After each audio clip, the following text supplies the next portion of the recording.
தாவேகாவுடைய செங்கல்பட்டு மாம்பாக்கம் ஊராட்சி மன்ற தலைவரான வீராசாமி 1,30,000 ரூபாய் லஞ்சம் வாங்கின கேஸ் மிகப்பெரிய ஒரு வைரல் ஆச்சு. இதை தொடர்ந்து முதலமைச்சர் விஜய் அவர்கள் ஒரு அதிரடியான ஒரு சம்பவம் பண்ணியிருக்கிறாரு. உங்கள் சத்யாவில் இப்பொழுது ஆடி அதிரடி தள்ளுபடி.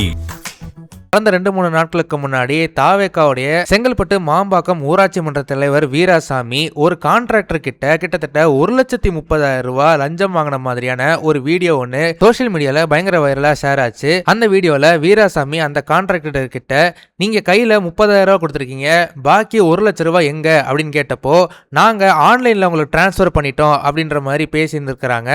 அந்த வீடியோ தான் ரொம்பவே ஹைலைட்டா சோசியல் மீடியால பரவலா ஷேர் ஆச்சு. இதுல ஹைலைட்டான விஷயம் என்னன்னா, போன ஜூலை 10ஆம் தேதி தான் கரூர்ல முதலமைச்சர் விஜய் அவர்கள் பேசும்போது யாராவது உங்ககிட்ட லஞ்சம் கேட்டா கொடுக்க மாட்டோம் அப்படின்னு தாராளமா சொல்லுங்க, அதையும் மீறி கேட்டாங்கன்னா எங்க அண்ணன் எங்க தம்பி விஜய் அவர்கள் தான் சிஎம்மா இருக்கிறாங்க, அதனால நாங்க தரமாட்டோம் அப்படின்னு ஓப்பனா சொல்லுங்க அப்படின்ற மாதிரி முதலமைச்சர் விஜய் அவர்கள் சொல்லியிருந்தாரு.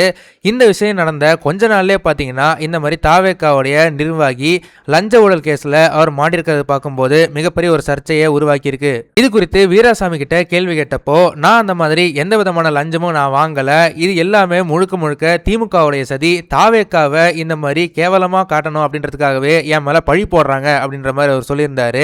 ஆனா இந்த விஷயத்துல அவர் ஆதாரத்தோட மாட்டிக்கவே இப்போ முதலமைச்சர் விஜய் அவர்கள் அதிரடியா ஒரு முடிவு எடுத்திருக்கிறாரு. செங்கல்பட்டு மாம்பாக்கம் ஊராட்சி மன்ற தலைவரான வீராசாமிய கட்சியிலிருந்து அடிப்படை பதவியிலிருந்தே நீக்கி இருக்கிறாங்க அவரை. இந்த விஷயத்தை கேள்விப்பட்ட பொதுமக்கள் அனைவரும் முதலமைச்சர் விஜய் அவர்கள் சொன்ன மாதிரியே அவர் லஞ்சம் ஊழலுக்கு அகைன்ஸ்டா ரொம்பவே ஸ்ட்ராங்கான ஒரு ஸ்டாண்ட்ல இருக்கிறாரு. அவருடைய இந்த அதிரடி முடிவு ரொம்பவே வரவேற்கத்தக்கது அப்படின்ற மாதிரி பொதுமக்கள் பேசிட்டு இருக்காங்க. முதலமைச்சர் விஜய் அவர்களுடைய இந்த முடிவை பத்தி நீங்க என்ன நினைக்கிறீங்க அப்படின்றத மறக்காம கமெண்ட் செக்ஷன்ல சொல்லுங்க. இந்த வீடியோ உங்களுக்கு பிடிச்சிருந்தா மறக்காம லைக் பண்ணுங்க, ஷேர் பண்ணுங்க. இதே மாதிரி தொடர்ந்து நிறைய இன்ட்ரெஸ்டிங்கான வீடியோஸ் பார்க்க வீட்டாக்கிஸ் சேனலை சப்ஸ்கிரைப் பண்ணுங்க.